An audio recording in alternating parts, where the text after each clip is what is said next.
Okay, so in this class, consequentialism versus non-consequentialism, or teleology or deontology. So this is concept we are discussed in this class. So consequentialism is another name we called as a teleology, and so non-consequentialism is also called as deontology. So these are the topics are covered under this session. Okay, shall we continue? First one, teleology or consequentialism. So in your syllabus, consequentialism ಅಂತ ಮಾತ್ರ ಇದೆ ನಿಮಗೆ, teleology ಅಂತ ಇಲ್ಲ. Or you see in your syllabus, consequentialism versus non-consequentialism ಅಂತ ನಿಮ್ಮ syllabus ನಲ್ಲಿದೆ. So even their question paper they are asking teleology ಅಂತಂದ್ರೂ ಕೂಡ ಸೇಮ್, consequentialism ಅಂದ್ರೂ ಕೂಡ both are same. Okay, consequentialism. So before started the class, what is the meaning of consequentialism ಅನ್ನೋದು ನಮ್ಗೆ ಗೊತ್ತಿರಬೇಕು. Consequentialism is nothing but it's an effect. ಪರಿಣಾಮಕತ್ವ ಅಂತ ಹೇಳ್ತೀನಲ್ಲ, ಪರಿಣಾಮ, effective ಆಗಿದೆ ಅಂತ. Even teleology also telling the same meaning.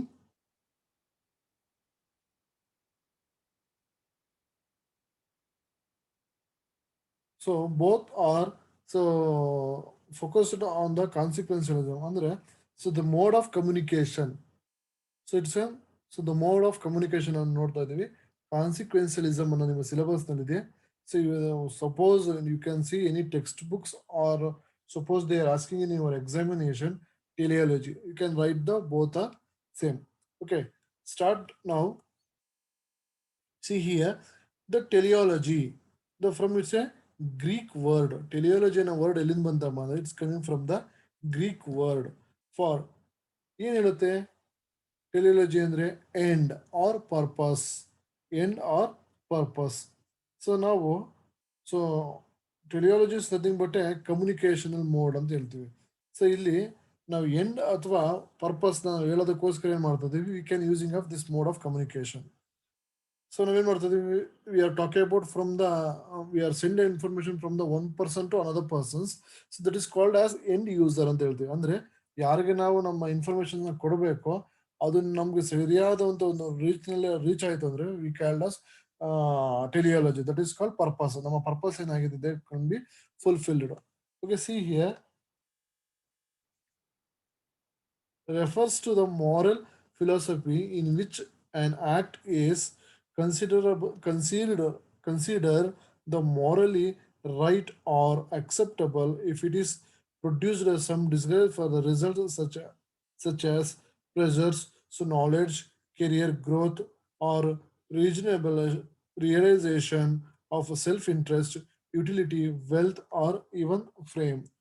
Okay, so these are the issues are covered under the teleology. ನೋಡಿ, teleology ಅಂತ ತಕ್ಷಣ ನೆನಪಿರಬೇಕು, these are the theories of ethics.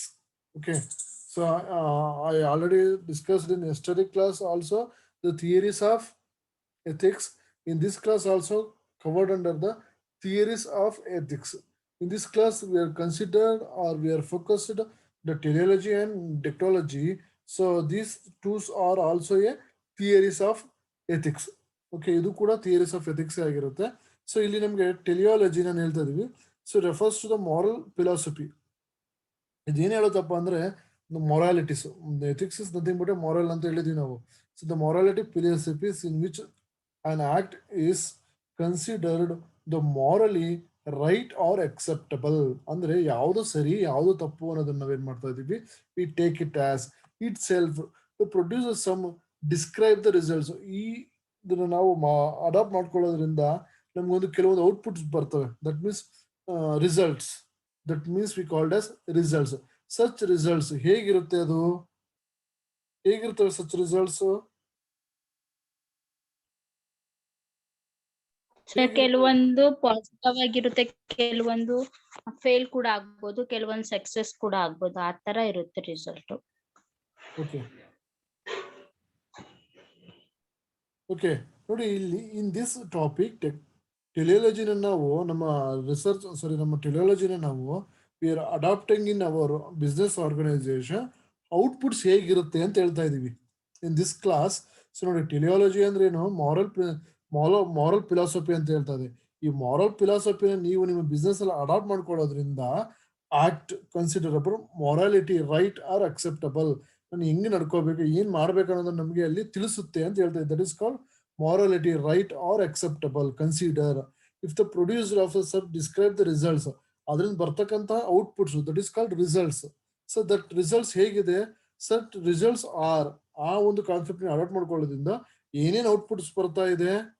See here pleasures, pleasures ಅಂದ್ರೆ ಏನಾಗೋದು, ಸಂತೋಷದಿಂದಿರೋದು, pleasures ಅಥವಾ ತೃಪ್ತಿಕರ ಅಂತ ನಾವು ಹೇಳ್ತೀವಿ. And knowledgeable and career growth and realization of the self-interest and utility, wealth or even frame. So ಇಷ್ಟು ಕೂಡ ನಮ್ಗೆ ಏನಾಗುತ್ತೆ, ಔಟ್ಕಮ್ಸ್ ಬರ್ತವೆ ಯಾವಾಗ ದ ಮಾರಲ್ ಫಿಲಾಸಫಿನ ನೀವು ಅಡಾಪ್ಟ್ ಮಾಡ್ಕೊಂಡಾಗ. Moral philosophy adapted in your organisation. So moral philosophy ಅಂದ್ರೆ ಏನು, teleology or consequentialism. So next in another word or other words ಏನ್ ಹೇಳುತ್ತೆ ನೋಡೋದ. In other words teleological philosophies assess the moral worth of the behaviour. See here the teleological philosophies assess ಏನ್ find out ಮಾಡ್ತಾ ಇದೆ, moral worth of the behaviour, ನಮ್ಮ behaviour ಹೇಗಿರ್ಬೇಕು, ಮಾರಲಿಟೀಸ್ ಹೇಗಿರ್ಬೇಕು ಅನ್ನೋದು ತಿಳಿಸ್ಕೊಡ್ತದೆ. By looking at its the consequences and those moral philosophers today often the refers to those theories as ಕಾನ್ಸಿಕ್ವೆನ್ಷಿಯಲಿಸಮ್. ನೋಡಿ, ಆದರೆ ಟೆಲಿಯಾಲಜಿ ಅಂತ ನಾವೇನು ಒಂದು ವರ್ಡ್ ಯೂಸ್ ಮಾಡ್ತಿದ್ವೋ, ಇವತ್ತಿನ ಥಿಂಕರ್ಸ್ ಫಿಲಾಸಫರ್ಸ್ ಮಾರಲ್ ಫಿಲಾಸಫರ್ಸ್ ಏನಂತ ಹೇಳ್ತಾ ಇದ್ದಾರೆ, those theories are called as ಕಾನ್ಸಿಕ್ವೆನ್ಷಿಯಲಿಸಮ್ಸ್.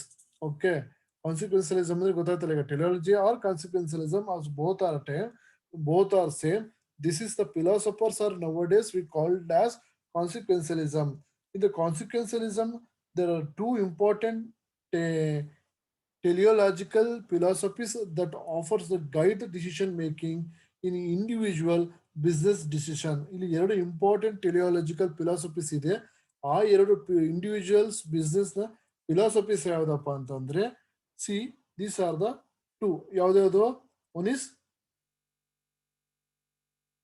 egoism and utilitarianism. utilitarianism. Yes, fine. See, egoism ಅನ್ನೋದ್ರ ಬಗ್ಗೆ ನಿಮ್ಗೆ ಗೊತ್ತಿದೆ. ಈಗೋಯಿಸಮ್ ಅನ್ನೋ ವರ್ಡೇ ನೀವು ಕೇಳ್ಬಿಟ್ಟಿರ್ತೀರಾ, Yes sir. ಕೇಳಿದಿರಲ್ಲ. Yes sir. ಯುಟಿಲಿಟೇರಿಯನಿಸಂ ಕೇಳಿದ್ದೀರಾ? ಇದು ಅದಿಷ್ಟು ಕೇಳಿಲ್ಲ ಸರ್. ಈಗೋ ಅಂತ ಕೇಳಿದೀವಿ, ಈಗೋಯಿಸಂ ಕೇಳಿಲ್ಲ ಸರ್. ಅದು ಯುಟಿಲಿಟೇರಿಯನಿಸಂ ಅಂದ್ರೆ ಇಟ್ಸ್ ನಥಿಂಗ್ ಬಟ್ ಇಂಪಾರ್ಟೆನ್ಸ್ ಅಂತ, ಪ್ರಿಫರೆನ್ಸಸ್ ಅಂತ, ಅಥವಾ ಬೆನಿಫಿಟ್ಸ್ ಅಂತ ಹೇಳ್ಬೋದು, ಅಥವಾ ಇಂಪಾರ್ಟೆನ್ಸ್ ಅಂತ ಕೂಡ ನಾವು ಹೇಳ್ಬೋದಪ್ಪ. ಓಕೆ, ಸೊ ಈಗೋಯಿಸಮ್ ಮತ್ತೆ ಯುಟಿಲಿಟೇರಿಯನಿಸಂ ಅನ್ನೋ ಎರಡು ಕಾನ್ಸೆಪ್ಟ್ಸ್ ನಾವು ಏನ್ ಮಾಡ್ತಾ ಇದ್ದೀವಿ, ಕಾನ್ಸಿಕ್ವೆನ್ಷಿಯಲಿಸಮ್ ನಲ್ಲಿ ನೋಡ್ತಾ ಇದ್ದೀವಿ, R ಟೆಲಿಯಾಲಜಿನಲ್ಲಿ. Okay, teleology or consequential both are same. So the two important teleological philosophies ಏನು ಹೇಳುತ್ತೆ, often to guide the decision making for the individual business. ಒಂದು ಈಗೋಯಿಸಮ್ ಬಗ್ಗೆ ಮತ್ತೆ ಇನ್ನೊಂದು ಯುಟಿಲಿಟೇರಿಯನಿಸಂ ಬಗ್ಗೆ ಹೇಳುತ್ತೆ. ಸೊ ಅವೆರಡನ್ನು ಕೂಡ we can see in the next slide. ಏನು ಹೇಳ್ತಾರೆ ಅಂತ ನೋಡೋಣ. Teleology is philosophies assess the moral worth of a behavior by looking at its consequences ಅಲ್ವಾ. So again they ನಾವೇನಿಲ್ಲಿ ಪ್ರಿವಿಯಸ್ ನಾವಿಲ್ಲಿ ಒಂದು meaning ನೋಡಿದ್ವು, again they can repeat it. It is a quotation. Teleology is a philosophy assess the moral worth. ನೋಡಿ ಏನ್ ಹೇಳ್ತಾ ಇದಾರೆ, ಟೆಲಿಯಾಲಜಿ philosophy ಏನ್ ಹೇಳುತ್ತಪ್ಪ, access ಏನ್ ಮಾಡ್ತಾ ಇದೆ, ಫೈಂಡ್ ಔಟ್ ಏನ್ ಮಾಡ್ತಾ ಇದೆ, ಮಾರಲ್ ಆಫ್ ವರ್ತ್ ಅಂದ್ರೆ ನೈತಿಕತೆಯ ಬಗ್ಗೆ, ಒಂದು ನೈತಿಕತೆಯ ಬಗ್ಗೆ ಅದರ ಅವಶ್ಯಕತೆ, ಇಂಪಾರ್ಟೆನ್ಸ್, ವರ್ತ್ ಅಂತ ಹೇಳ್ತಾ ಇದೆ, of A behaviour by looking at it's consequences, ಅದರ ಎಫೆಕ್ಟ್ಸ್ ಹೇಗಿದೆ, ಕಾನ್ಸಿಕ್ವೆನ್ಸಸ್ ಎಫೆಕ್ಟ್ಸ್. ಸೊ ನಿಮ್ಮ ಈ ಒಂದು ಟೆಲಿಯಾಲಜಿನ ಅಡಾಪ್ಟ್ ಮಾಡ್ಕೊಂಡಿರೋದ್ರಿಂದ ಮಾರಲ್ ವರ್ತ್ ಅದನ್ನ ನಾವು ಫೈಂಡ್ ಔಟ್ ಮಾಡ್ತಾ ಇದ್ದೀವಿ, ತೂಕ ಹಾಕೋದು ಅಂತ ಒಂಥರ ತಾಳೆ ಮಾಡ್ತಾ ಇರೋದು, ಏನಂತ, ಬಿಹೇವಿಯರ್ ಹೇಗೆ ಚೇಂಜಸ್ ಆಗಿದೆ ಅಂತ. So that is called as teleology. Okay, so the teleology are consequential based on the two philosophies. ಒಂದು ಈಗೋಯಿಸಮ್ ಇದೆ, ಇನ್ನೊಂದು ಯುಟಿಲಿಟೇರಿಯನಿಸಂ ಇದೆ. You can see the first one, egoism. ಏನ್ ಈಗೋಯಿಸಮ್ ಅಂದ್ರೆ ವರ್ಡ್ ಹೇಳ್ಬಿಡುತ್ತೆ, ಈಗೋ. ಏನ್ ಈಗೋ ಅಂದ್ರೆ ನಿಮ್ಗೆ ಗೊತ್ತಿದೆ, ಅಹಂಕಾರ. ಅಹಂಕಾರ. ಅಹಂಕಾರ ಸರ್. ಅಲ್ವಾ? The so many business man on even the so many employees. So egoism ಬಹಳಷ್ಟು ಇರುತ್ತೆ, ಎಲ್ಲಿ ಬೇಕಾದ್ರೆ ನೋಡ್ಬೋದು. ಅದನ್ನ ನಾವು ಸ್ವಾರ್ಥ ಅಂತಲೂ ಕೂಡ ಹೇಳ್ಬೋದು. Okay, C, write down the definition. They define the rights and acceptable the behavior in the terms of its consequences for an individual. For the individual, ನೋಡಿ, ರೈಟ್ ಮತ್ತು wrong acceptable the behaviour in the terms of consequence. ನೋಡಿ, ಯಾವುದು ಸರಿ ಯಾವುದು ತಪ್ಪು ಅನ್ನೋದನ್ನು individual ಆಗಿ ನಾವು ಜಡ್ಜ್ ಮಾಡೋದನ್ನ ಹೇಳ್ತೀವಿ ನಾವು, you can held as consequences. Okay, suppose they are asking the definition of consequence ಅಂತಂದ್ರೆ you can write here. Define the right, define right or acceptable, ಇದು ಸರಿನಾ ಅಥವಾ ಇದನ್ನು ಸ್ವೀಕರಿಸಬಹುದಾ. ಸೊ ಬಿಹೇವಿಯರ್ನ in the terms it is called as ಏನಂತ consequences for an individual, not for group. ಇಲ್ಲಿ ನಾವೇನ್ ಮಾಡ್ತಾ ಇದ್ವಿ, ಇಂಡಿವಿಜುವಲ್ಸ್ ಆಗಿ ಅವ್ರ ಬಗ್ಗೆ ನಾವೇನ್ ಮಾಡ್ತಾ ಇದ್ವಿ, ತಿಳ್ಕೊಳ್ತಾ ಹೋಗ್ತಾ ಇದೀವಿ. ಕಂಟಿನ್ಯೂ. ಏನ್ ಹೇಳುತ್ತೆ ಈಗೋಯಿಸಮ್ ನೋಡೋದ. ಈಗೋಯಿಸ್ಟ್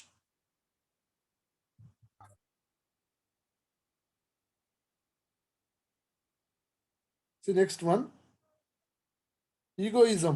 So egoism believes that they should make decision that maximize their own self-interest, which is defined differently by each individual depending on the egoist self-interest may be constructed as physical well-being, power, pleasure, fame, and satisfying the career, a good family life, wealth, and something else. ಅಂದ್ರೆ ನೋಡಿ, ಈಗೋಯಿಸಮ್ ಅನ್ನೋದು ನಮ್ಗೆ ಹೇಗೆ ಬರ್ತದಪ್ಪ ಅಂದ್ರೆ, so these are depending upon the egoist. ಯಾವ್ದ್ರ ಮೇಲೆ depend ಆಗಿರುತ್ತೆ ನಮ್ಗೆ ಈಗೋಯಿಸಮ್ ಅನ್ನೋದು? ನೋಡಿ, egoist is believes that they should be make the decisions the maximise of their own self interest. So ನೋಡಿ, ಈಗ ಈಗೋಯಿಸಮ್ ಬರೋದು ಹೇಗೆ? It's naturally. ಹೇಗೆ ಬರ್ತದೆ? Which is different in the each individual. ಅಂದ್ರೆ ಒಬ್ಬರಿಂದ ಒಬ್ಬರಿಗೆ ಏನಾಗಿರ್ತದೆ, ಡಿಫ್ರೆಂಟ್ ಆಗಿರುತ್ತೆ. ಅಂದ್ರೆ ನಿನ್ನ ಈಗೋನೇ ಬೇರೆ, ನನ್ನ ಈಗೋನೇ ಬೇರೆ. ಕೆಲವರು ಪಾಸಿಟಿವ್ ಈಗೋ ಇರ್ಬೋದು, ಕೆಲವರು ನೆಗೆಟಿವ್ ಈಗೋ ಇರ್ಬೋದು, ಕೆಲವರಿಗೆ ದುರಹಂಕಾರ ಇರ್ಬೋದು ಅಥವಾ ಅಹಂಕಾರ ಇರ್ಬೋದು ಅಂತ ಹೇಳ್ತಾರೆ. ಆ ತರ depending on the egoist self interest may be constructed in the physical wellbeing. ಅಂದ್ರೆ ತುಂಬಾ ಪವರ್ಫುಲ್ ಆಗಿದ್ದಾಗ ಇರ್ಬೋದು, ಅಥವಾ ಎಕನಾಮಿಕಲಿ ಸ್ಟ್ರಾಂಗ್ ಇದ್ದಾಗಲೂ ಇರ್ಬೋದು. ಪ್ಲೇಜರ್ಸ್ ಅಥವಾ ಸಂತೋಷದಿಂದನೂ ಇರ್ಬೋದು, ಫ್ರೇಮ್ ಇಂದ ಇರ್ಬೋದು, ಸ್ಯಾಟಿಸ್ಫೈಯಿಂಗ್ ಕೆರಿಯರ್ ಆಗಿರ್ಬೋದು. ಕೆರಿಯರ್ ಅಲ್ಲಿ ಅವನು ತುಂಬಾ ಪ್ರಭಾವವಾಗಿ ಬೆಳೆದಿದ್ರು ಅಲ್ಲಿಂದನೂ ಬಂದಿರ್ಬೋದು. ಒಂದು ಗುಡ್ ಫ್ಯಾಮಿಲಿ, ಅವನ ಫ್ಯಾಮಿಲಿ ಆಗಿರ್ಬೋದು, ಮತ್ತೆ ವೆಲ್ತ್ ಆಗಿರ್ಬೋದು, ಅವನ ಇನ್ಕಮ್ ಆಗಿರ್ಬೋದು, ಸೊ ಅಸೆಟ್ಸ್ ಆಗಿರ್ಬೋದು. ಸೊ ಈ ಎಲ್ಲವೂ ಕೂಡ ಏನ್ ಮಾಡುತ್ತದೆ, ಫೋಕಸಿಂಗ್ ಆಫ್ ದ ಈಗೋಯಿಸಮ್. ಅಂದ್ರೆ ನಮ್ಗೆ ಈಗೋಯಿಸಮ್ ಬರೋದಕ್ಕೆ ಏನ್ ಕಾರಣ ಅಂದ್ರೆ, ನಮ್ದು ಅಹಂಕಾರ ಆಗಿರ್ಬೋದು ಅಥವಾ ನಮ್ಮ ಅಹಂ ಆಗಿರ್ಬೋದು. It's depending upon the your individual interest, self interest. So individual self interest is focused on the egoism. ಅದೇ ತರ, ಸೊ ಫಾರ್ ಎಕ್ಸಾಂಪಲ್ ಈಗೋಯಿಸಮ್ ಬಗ್ಗೆ we can see the one example. ಏನ್ ಹೇಳುತ್ತೆ ನೋಡೋದ. Some telemarketer demonstrate this negative trendily when they pure and elderly consumer who may be the variable the because of the lenience as affairs and losing their financial independence. The thousands of the senior citizens of false of means in the fraudness of the telemarketers every year in the causes of losing of all those savings and something their homes. ನೋಡಿ, ಟೆಲಿಮಾರ್ಕೆಟರ್ಸ್ಗಳು ಏನ್ ಮಾಡ್ತಾ ಇದಾರಪ್ಪ ಅಂತಂದ್ರೆ, ಇವನ್ cheat ಮಾಡ್ತಾ ಇದ್ದಾರೆ ಅಂತ ಹೇಳ್ತಾ ಇದ್ದಾರೆ ಈಗೋಯಿಸಮ್ಸ್ ಇಂದ. ಹೇಗ್ ಮಾಡ್ತಾರೆ ನಿಮ್ಗೆ ಗೊತ್ತಿದೆ. They are approaching some of the financial assets, so the savings schemes ಏನೋ ಇದೆ, ಬಹಳಷ್ಟು ಇದೆ, ಅನ್ನೋದ್ರ ಬಗ್ಗೆ ನಿಮ್ಗೆ ಮಾಡ್ತಾರೆ. ವಿ ಆರ್ ಮಿಸ್ಯೂಸಿಂಗ್ ಮಾಡ್ತಾ ಹೋಗ್ತಾ ಇದೆ. Okay, utilitarianism another consequence teleology. They are depending upon the their are the two things ಅಂತ ನಾವು ಹೇಳಿದ್ವಿ. Okay, see here one second I will show you that two important teleology philosophies.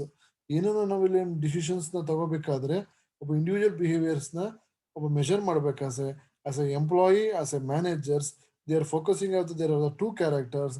One is egoism ಅಥವಾ ಯುಟಿಲಿಟೇರಿಯನಿಸಮ್. So utilitarianism ನಲ್ಲಿ characteristics ಇರತಕ್ಕಂಥ so the peoples ಅವರ behaviours ಹೇಗಿರುತ್ತೆ ಅಂತ ನಾವು ನೋಡ್ತಾ ಹೋಗೋದ. So utilitarianism is nothing but is a benefits or importance, preferences ಅಥವಾ ಪ್ರಯೋಜನ ಅಂತ ಹೇಳ್ಬೋದು, ಉಪಯೋಗ ಅಂತ ಹೇಳ್ಬೋದು.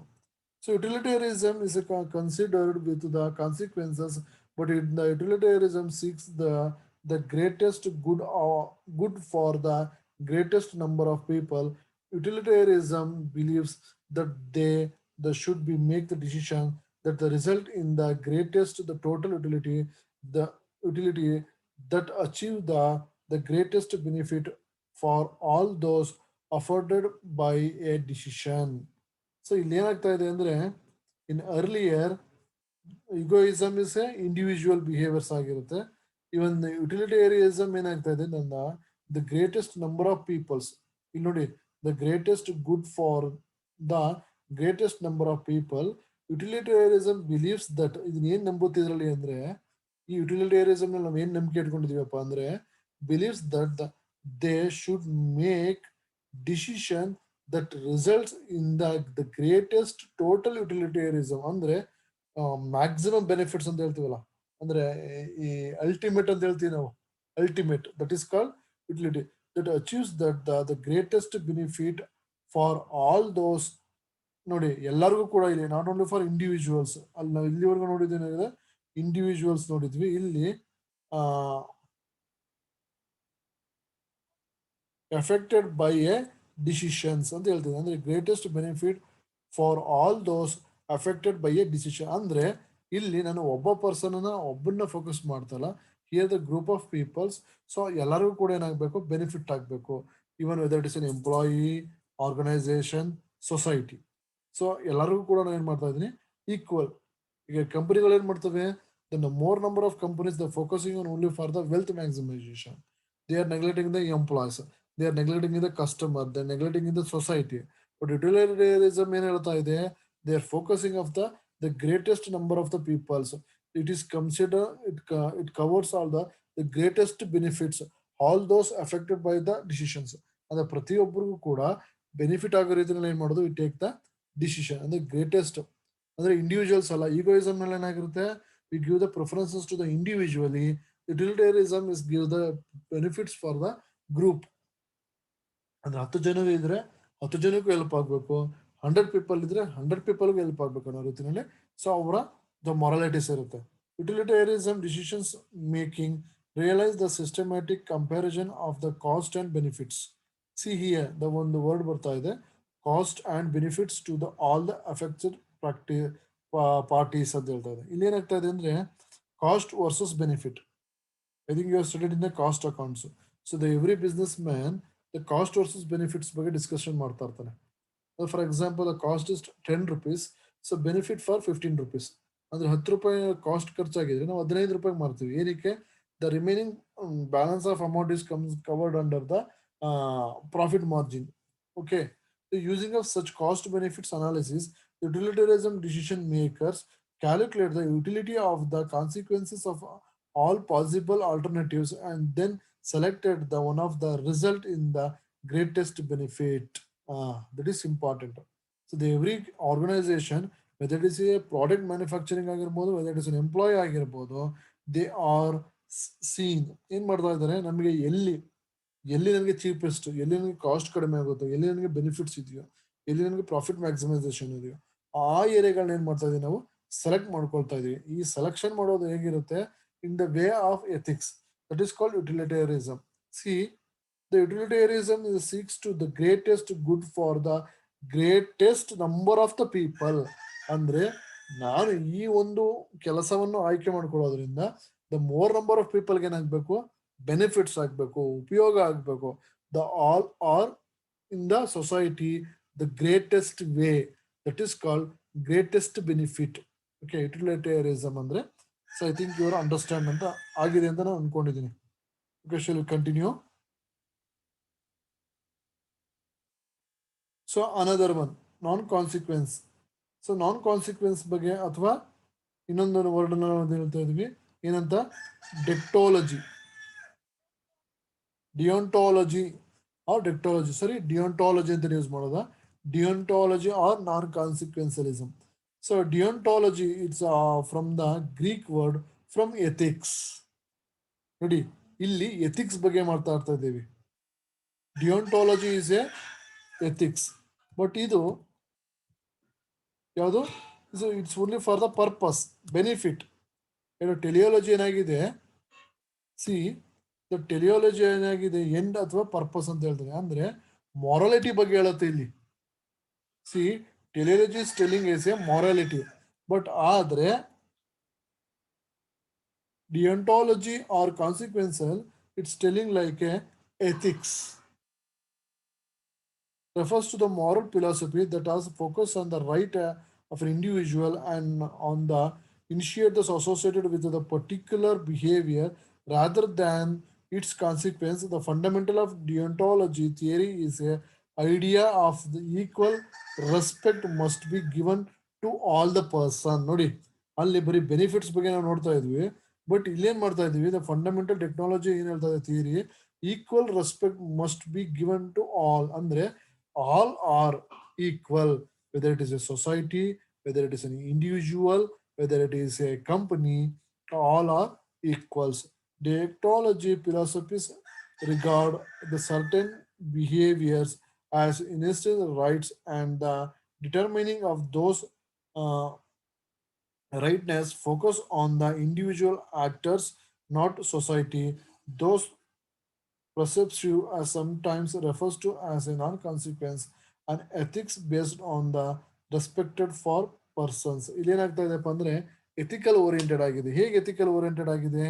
ಸೊ ಇಲ್ಲಿ ಏನ್ ಮಾಡ್ತಾ ಇದೀವಿ ನಾವು, the more number of preferences giving to the equal respect must be given to all. ಅಂದ್ರೆ ಪ್ರತಿಯೊಬ್ಬನಿಗೂ ಕೂಡ ಏನ್ ಮಾಡ್ತಾ ಇದೀವಿ, ಬೆಲೆನ ಕೊಡ್ತಾ ಇದೀವಿ. Teleological philosophy consider the end associated with the action, whereas deontology philosophy consider the means. So ಅಲ್ಲಿ ಏನಾಗ್ತಾ ಇದೆ ಅಂದ್ರೆ ಡೆಕ್ಟಾಲಜಿ ಮತ್ತು ಟೆಲಿಯಾಲಜಿ ಸ್ಮಾಲ್ ಡಿಫರೆನ್ಸಸ್ ಇದೆ. ಸೊ ಇದು ಅಸೋಸಿಯೇಟೆಡ್ ವಿತ್ ಎಂಡ್ ಯೂಸರ್ಸ್ ಬಗ್ಗೆ ಮಾತ್ರ ತಲೆ ಕೆಡಿಸ್ಕೊತಾನೆ. ಡೆಕ್ಟಾಲಜಿ ಏನ್ ಮಾಡುತ್ತೆ, focused on individuals and give the respect to the each and every one. Next, continue. The term nature as curiosity deontology in the general deontologist is regard the nature of moral philosophy as permanent and stable, and they the beliefs that the compliance with those principles defined ethicalness. The deontology believes that the individuals have certain absolute rights. So ಇಲ್ಲಿ ಏನಾಗಿರುತ್ತಪ್ಪ ಅಂದ್ರೆ ಡೆಕ್ಟಾಲಜಿನಲ್ಲಿ, so give the individuals give the respect each others. ಅಂದ್ರೆ ನೀವು respect ಕೊಟ್ರೆ ನಾನು ನಿಮಗೆ respect ಕೊಡ್ತೀನಿ ಅನ್ನೋದು. ಮತ್ತೆ ಇದರ ಮಾರಲ್ ಪ್ರಿನ್ಸಿಪಲ್ಸ್ ಆಗಿರುತ್ತೆ ಪರ್ಮನೆಂಟ್ ಅಂಡ್ ಸ್ಟೇಬಲ್. ಅಂದ್ರೆ ಒಬ್ಬ ಎಂಪ್ಲಾಯೀಸ್ ಅವನು ದ ಹೋಲ್ ಆರ್ಗನೈಸೇಷನ್ ಅಲ್ಲಿ ಅವನು whether it is top level management or low level management to give the each. ಅಂದ್ರೆ ಪ್ರತಿಯೊಬ್ಬರಿಗೂ ಕೂಡ ಏನ್ ಮಾಡೋದು, ನಾವು ಒಂಥರ ಫ್ರೀಡಮ್ ಕೊಡೋದು ಅಂತ ಇದರ ಅರ್ಥ. It's nothing but a freedom to each and every one as a participants in the organization. How? You can see here the freedom of conscience. So ಇಲ್ಲಿ ಫ್ರೀಡಮ್ ಕೊಡೋದು ಏದ್ರ ಬಗ್ಗೆ,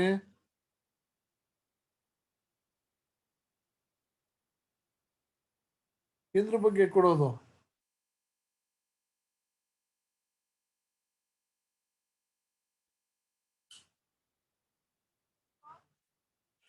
ಫ್ರೀಡಮ್ ಆಫ್ ಕಾನ್ಶಿಯಸ್ ಅಂದ್ರೆ ಏನು sir? ಅವ್ರದ್ದು ಏಕಾಗ್ರತೆ, ಅವ್ರು ಯಾವ ತರ ಕಾನ್ಸೆನ್ಸ್ ಅಂದ್ರೆ ಏಕಾಗ್ರತೆ ಬರಲ್ಲಪ್ಪ ಇಲ್ಲಿ. ಆತ್ಮಸಾಕ್ಷಿ ಏನಂತ ಬರುತ್ತೆ ಗೊತ್ತಾ? ಆತ್ಮಸಾಕ್ಷಿ ಕಲಿದಿರಲ್ಲ. ಹಾ ಸರ್. ಇಲ್ಲಿ ಏನ್ ಮಾಡ್ತಾ ಇದೆ, ಆತ್ಮಸಾಕ್ಷಿಗೆ ನೀವು ನಿಮ್ಮ ಆತ್ಮಸಾಕ್ಷಿ ನೀವು ಪರೀಕ್ಷೆಗಳು ಅಂತ ಹೇಳ್ತೀವಲ್ಲ ಸಮ್ ಟೈಮ್ ಯಾರು ಏನಾರು ಹೇಳಿದಾಗ, ಸೊ ಆ word. So next freedom of what?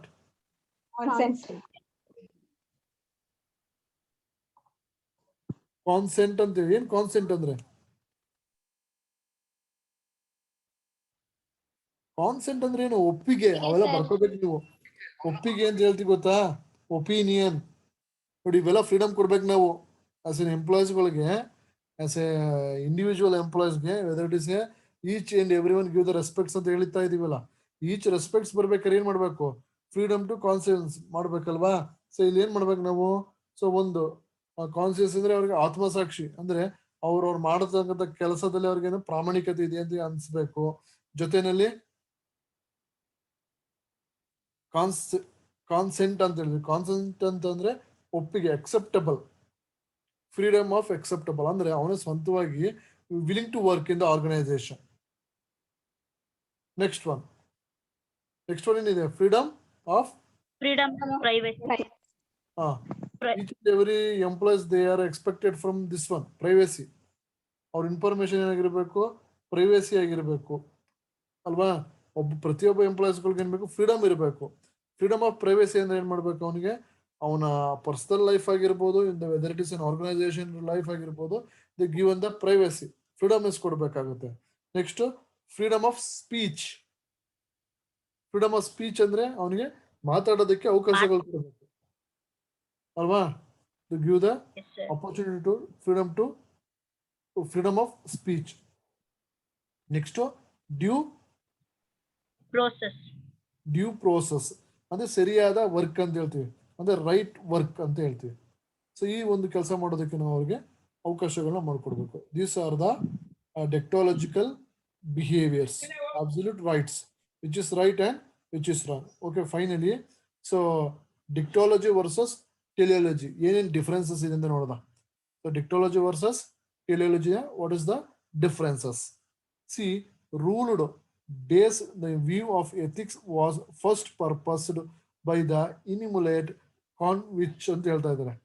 So ಇಲ್ಲಿ and which therefore commonly known as Ketin ethics. ಕೇಳಿದರೆ ವರ್ಡ್ಗಳು? I think it's a new words for you.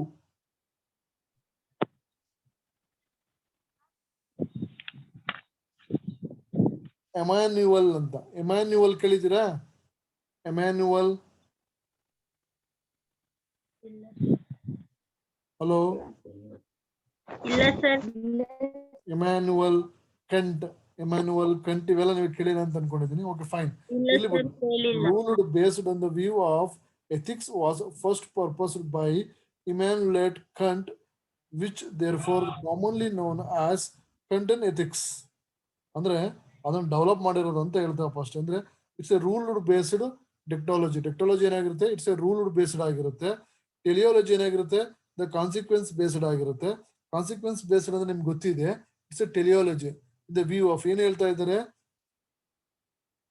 ಇಲ್ಲಿ? ಏನ್ ಹೇಳ್ತಾ ಇದ್ದಾರಪ್ಪ ಅಂತಂದ್ರೆ, ಇಟ್ಸ್ ಎ ಸೈಂಟಿಸ್ಟ್. ಇದನ್ನ ಯಾರು ಡೆವಲಪ್ ಮಾಡಿದ್ರು ಅಂತ ಅವ್ರ ನೇಮ್ ಇದೆ ನೋಡಿ ಇಲ್ಲಿ, ಜೆಮಿಯರ್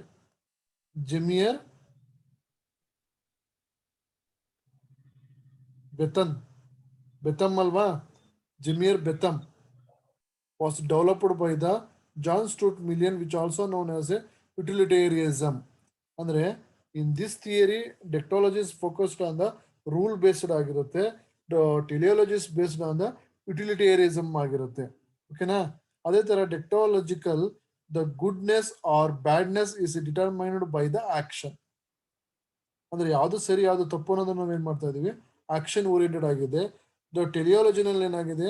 the teleology goodness or badness is determined by the results or outcomes. ಇಲ್ಲಿ ರಿಸಲ್ಟ್ ಮತ್ತು ಔಟ್ಕಮ್ಸ್ ಮೇಲೆ ಡಿಪೆಂಡ್ ಆಗಿರುತ್ತೆ. ಡೆಕ್ಟಾಲಜಿ ಯಾವ್ದು ಸರಿ ಯಾವ್ದು ತಪ್ಪು ಅನ್ನೋದು, ಡೆಕ್ಟಾಲಜಿ ಅನ್ನೋದು ಅದ್ರ ಮೇಲೆ ಡಿಪೆಂಡ್ ಆಗಿದೆ. Action oriented. ಆಕ್ಷನ್ ಓರಿಯೆಂಟೆಡ್ ಅಂದ್ರೆ ಆ ಕೆಲಸ ಮಾಡಿ ಅದನ್ನ ಬರ್ತಕ್ಕಂಥ ರಿಸಲ್ಟ್ಸ್ ಗಳು ಅಲ್ಲೇ ನೋಡ್ಬಿಡೋದು. And the only the behavior that can be considered ethical is the one that has goodwill behind it. ಇಲ್ಲೇನಾಗ್ತಾ ಇದೆ? ಡೆಕ್ಟಾಲಜಿನಲ್ಲಿ ಗುಡ್ ವಿಲ್ ಅನ್ನೋದು ಬರ್ತದೆ. ಯಾಕಂದ್ರೆ you give the each respect. ಅಂದ್ರೆ ಕಂಪನಿನಲ್ಲಿ you give the preferences, freedom ಕೊಟ್ಟಿದ್ದೀವಿ. ಸೊ ಟೆಲಿಯಾಲಜಿನಲ್ಲಿ ಏನಾಗ್ತಾ ಇದೆ? Can justify the behaviour as ethical if it is produce the greatest good for the greatest number. ಆದ್ರೆ ಇಲ್ಲಿ ಗುಡ್ ವಿಲ್ ಓರಿಯೆಂಟೆಡ್ ಆಗಿದೆ. ಇಲ್ಲಿ ಏನಾಗಿದೆ?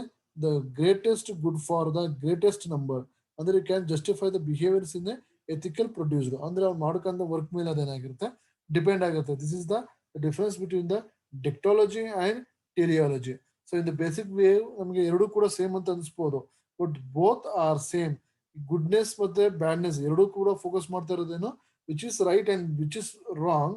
ಬಟ್ ಔಟ್ಕಮ್ಸ್ ಗಳು ಹೇಗಿರುತ್ತೆ, ಅದನ್ನ ಬರ್ತಕ್ಕಂಥ ರಿಸಲ್ಟ್ಸ್ ಗಳು ಹೇಗಿರುತ್ತಪ್ಪ ಅಂದ್ರೆ, ಸೊ ಅದೇ ಡೆಕ್ಟಾಲಜಿನಲ್ಲಿ ಏನಾಗ್ತಾ ಇದೆ, ಇಟ್ಸ್ ಡಿಟರ್ಮಿನ್ ಏನ್ ಮಾಡ್ತದೆ, ಆಕ್ಷನ್ ಓರಿಯೆಂಟೆಡ್ ಆಗಿರುತ್ತೆ. ಅಂದ್ರೆ ಪನಿಷ್ಮೆಂಟ್ ಆಗಿರ್ಬೋದು ಅಥವಾ ಅವನ ಪ್ರಮೋಷನ್ ಡಿಮೋಷನ್ ಏನಾದ್ರೂ ಆಗಿರ್ಬೋದು, ಆ ತರ ಮಾಡುವಂಥದ್ದು ಆಕ್ಷನ್ ಅಂತಂದ್ರೆ. ಟೆಲಿಯಾಲಜಿನಲ್ಲಿ ಏನ್ ಮಾಡ್ತದೆ, ಔಟ್ಕಮ್ಸ್ ಬಗ್ಗೆ ಏನಾಗ್ತದೆ, which is right and which is ರಾಟ್, it is based on your results opinion ಮೇಲೆ ಡಿಪೆಂಡ್ ಆಗಿರುತ್ತೆ. This is the difference between the deontology and teleology. Okay, this is the class. We are covered dectology versus teleology, or consequentialism or non-consequentialism. Okay, I think you are understand from this class. Thank you everyone.